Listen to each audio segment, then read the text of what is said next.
welcome to the deep dive. Today we are ripping into a genuinely complex and sometimes controversial stack of sources. We're talking articles, psychological research, transcripts, all focused on decoding these hidden psychological patterns and some very specific signals that women use in attraction. This is a deep dive into the delta, isn't it? The gap. The gap, exactly. Our sources, they claim to show this stark difference between what people consciously say drives attraction. Yeah. You know, the usual things, values, respect. The logical stuff. The logical stuff. And then there's the powerful, often buried unconscious stuff. Yeah. Instincts, the biology, the temperament that really truly shapes desire. Yeah, and that's the core paradox here. It's just inescapable. I mean, we're all taught that being consistently nice, available, agreeable, that's the path. Right. But these sources, they show again and again that those very behaviors can actually kill genuine attraction. Well, the opposite does the trick. Exactly. Things like being challenging or strategically unpredictable or even prioritizing your own purpose over the relationship itself. These are powerful, non-rational triggers. And that's our mission for you, the listener.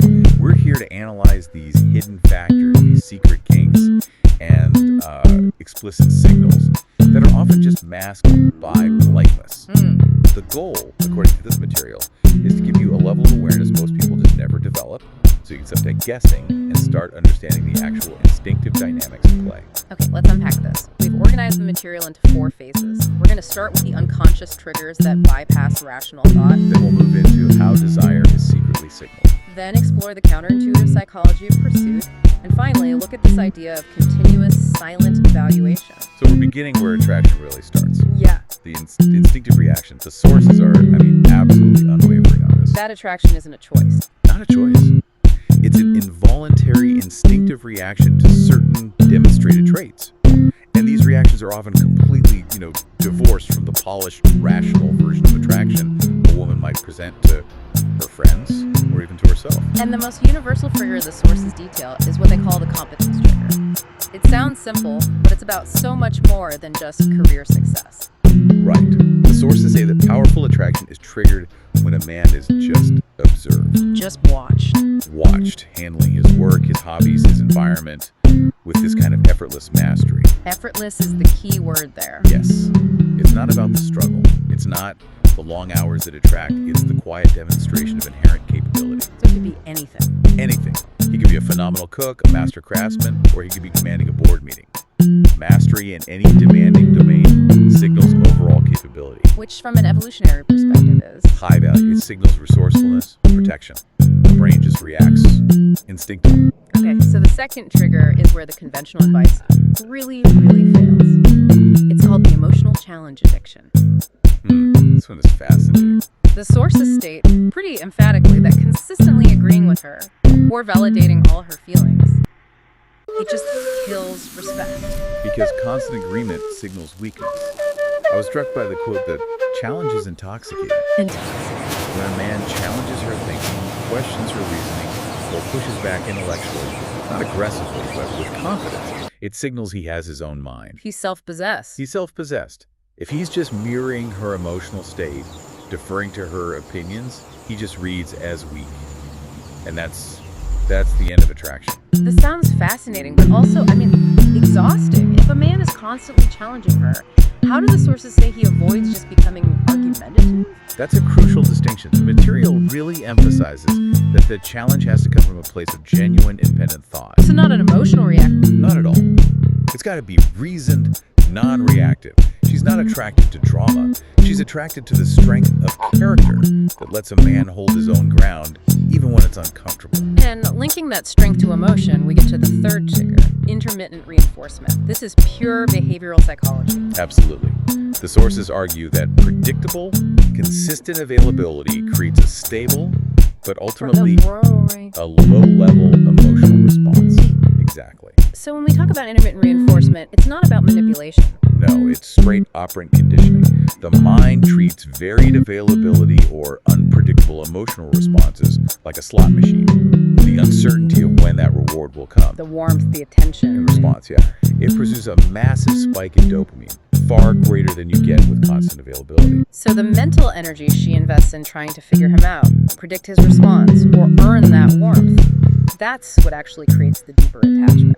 And according to these sources, turns simple interest into, well, obsession. So if we connect all this to the bigger picture, It suggests the foundational attractors are pretty simple. Visible strength, shown through competence and leadership, and self-possession, shown through that independence of being unpredictable and willing to challenge. These are the things that just bypass the rational brain. okay, so if we accept that attraction is instinctive, the next question has to be how those instincts translate into action. Let's talk about how this interest is actually communicated. Because the sources are clear. Women signal desire with cues that maintain plausible deniability. There always has to be an escape hatch. Exactly. To protect against vulnerability if that interest is returned. So you have to look past the surface of the conversation. Right. We've identified 3 explicit verbal signals that often mean the opposite of what they seem to mean. First one is the alone time invitation. Okay. So if she says something like, I'm going to be home alone this weekend, or I'm so terrible at assembling furniture, or even, I can barely make pasta while inviting you over. It's rarely about the pasta. The sources insist it's never about the pasta. It's an invitation for private, intimate access. Disguised as an innocent activity. Yes, or needing assistance. The domestic incompetence is the perfect social shield. It allows for escalation while maintaining that deniability. Oh, I just need to open this box. Okay, and a really critical signal the sources highlight is the comfort green light. Yes. When a woman says, I feel so comfortable with you, or I really trust you, she is communicating that the main emotional barrier to physical intimacy Is comfort danger. that it's gone, it's been removed. This is not an invitation to talk about your childhood trauma. It's a signal. It's a signal of readiness for physical escalation. Right. And the sources caution men that if they hear this and respond by just talking about their feelings for 2 hours, You're missing the transition. and they risk getting shifted right into the friend category. Then there's the vulnerability confession. This is a form of emotional nakedness, as one source puts it. Yeah. Sharing deep, highly personal vulnerability past, feeling deeply safe late at night. It's foreplay. It's emotional foreplay. It builds that required intimacy and trust before the physical expression can feel safe and desired. This is where it moves into the nonverbal stuff. The sources highlight the physical green light, where a woman will engineer coincidental encounters. She might suddenly just appear at your gym or your specific coffee shop or some social event she always avoided before. This is strategic positioning. She's consciously putting herself in your physical space, creating opportunities for touch, for proximity, for escalation. All while maintaining the safety of coincidence. Exactly. If you ask her about it, she can just shrug and say, oh, I'm here every Tuesday. Now, moving into the more primal aspects, the material dives into this secret kink they call the primal claim. Yes, the desire to be physically marked and claimed. So, visible evidence. Visible evidence. A mark on the neck, a bruise on the shoulder. The sources explain this fulfills a possession desire. It's a territorial marker. A primal territorial marker.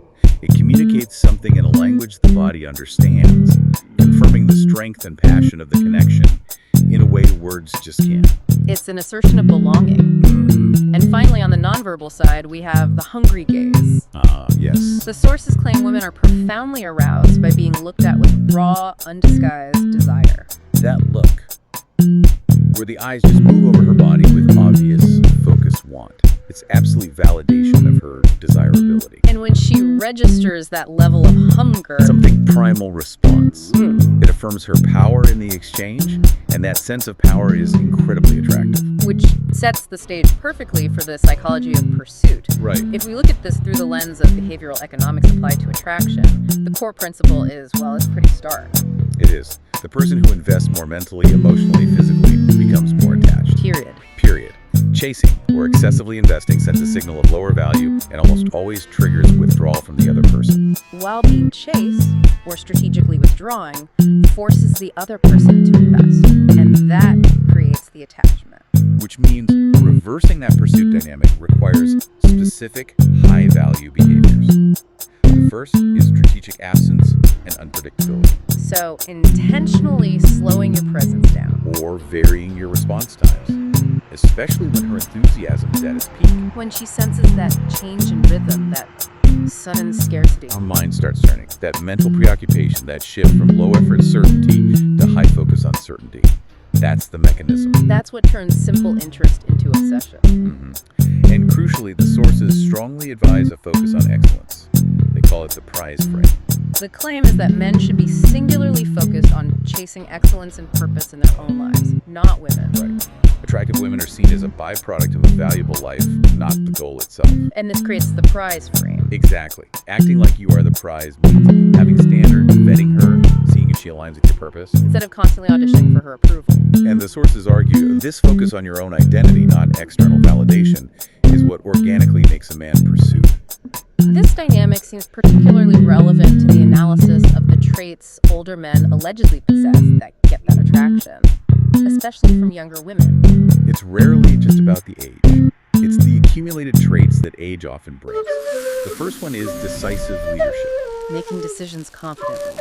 Choosing the venue, planning the interaction, leading without seeking constant permission. And that decisive leadership allows her to relax into what the sources call feminine receptivity. Right. The attraction comes because it removes the burden of constant decision-making, fulfilling this innate need to trust in competent guidance. And the second advantage is emotional independence. This self-sufficiency. The fact that these men don't need constant validation or connection or permission, it just reads as strength. As completeness. Yes, and that lack of neediness is what triggers the pursuit instinct. She wants to become essential to someone who clearly doesn't need anyone to feel whole. All of this brings us to the most complex and maybe the most challenging concept in the material. This forbidden truth about the female psyche. The existence of a second operating system that never really shuts down. The sources introduced the idea of continuous silent evaluation, or what one writer called the sentinel. The sentinel. And this system is rooted in the drive the sources call hypergamy, that perceived evolutionary impulse to seek a partner with the highest possible status or resources. And the sources claim that even when she seems happy and connected, this cold, comparative, brutally honest calculator is running in the background. Constantly. She's observing your tone, your body language, your ability to handle pressure, and keeping a forensic file of every single micro moment of weakness. Hey, we're talking about tiny things. Hesitating before a decision, complaining too much about a boss, displaying fear over a minor risk. And the evaluation has to remain silent. It must. If she verbalizes the test, you can just fake the strength. Right. She needs to test for organic, ingrained confidence. The silent evaluation often culminates in the physical display, which the sources frame as the trap for the alpha. This is where women use highly revealing clothing in public, sometimes accentuating features in a way that is just impossible to ignore. And the motives are multiple, right? The sources identify a few. Narcissistic supply, so feeding on the visible lust of men. A biological signal of high genetic quality. War with rivals by demonstrating desirability, and safe exhibitionism. Releasing psychological tension within social boundaries. Exactly. But crucially, the material argues this display acts as a ruthless test of male character. The powerful bait of uncovered sexuality targets the reptilian brain, the oldest, most impulsive part of our psychology. And a weak man fails this test spectacularly. How does he fail? He fails by visibly showing lust, losing control, embarrassment, awkwardness. But why is showing lust a failure? Because it proves he lacks the self-control necessary to lead or protect under pressure. It validates her need for that constant evaluation. So how do the sources say a man should pass this test? They call it the king's strategy. It's a two-step move that demonstrates supreme self-possession. Step one is notice and assess. Look directly at what she's showing. Yes, but with the cool, icy interest of a connoisseur, not with lust. Acknowledge the beauty, but without attachment. And step two. Shift gaze. Calmly, smoothly. Move your focus from her body straight back to her eyes. Maintain unwavering composure and immediately continue the conversation. By doing this, you're shifting the interaction from the animal level, Where the body is the focus. to the human level of reason and conversation. You show that your mind rules your instincts, that you weren't distracted by the bait. You're forcing her to play on the field of her intelligence and personality, not just her physicality. And that self-control is the ultimate signal. It confirms true, organic strength. So what does this all mean? I think the essential learning from these pretty intense sources is that attraction is fundamentally governed by these paradoxical instincts. Right. Responses that favor grounded presence, confidence, and decisive leadership over passive niceness and emotional availability. And understanding these patterns isn't presented as a way to manipulate. No, it's a path towards self-mastery. This knowledge helps a man stop guessing and start recognizing authentic signals, both the green lights of desire and the constant presence of the sentinel. And develop the authentic confidence, which, the sources claim, is the only way these complex dynamics actually work. And here's a final provocative thought for you to mull over. If these sources are right, and a woman's hypergamous nature acts as a kind of performance monitor that never lets a man rest, Constantly measuring his ascent and punishing his weakness. is this constant hidden pressure actually nature's brutal incentive for excellence? Is it forcing men to continuously climb the mountain of self-improvement, not just for her, but for the inherent value that creates? It's a challenging way to frame the necessity of continuous growth. Indeed. We look forward to diving deeper with you next time.